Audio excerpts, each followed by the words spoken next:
கர்த்தருடைய பரிசுத்த நாமத்துக்கு ஸ்தோத்திரம். ஏசாயா 44 அதிகாரம் 3 இயேசுவின் நாமம் மட்டுமே மகிமைப்படுவதாக.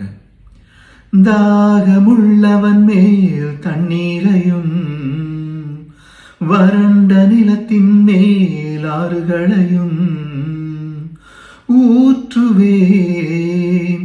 உன் சந்ததியின் மேல் என் ஆவியையும் உன் சந்தானத்தின் மேல் என் ஆசீர்வாதத்தையும் ஊற்றுவேன். தாகமுள்ளவன் மேல் தண்ணீரையும் வறண்ட நிலத்தின் மேல் ஆறுகளையும் ஊற்றுவேன்.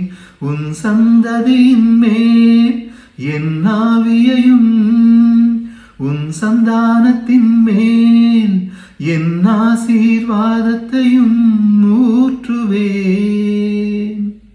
கர்த்தர் நல்லவர்.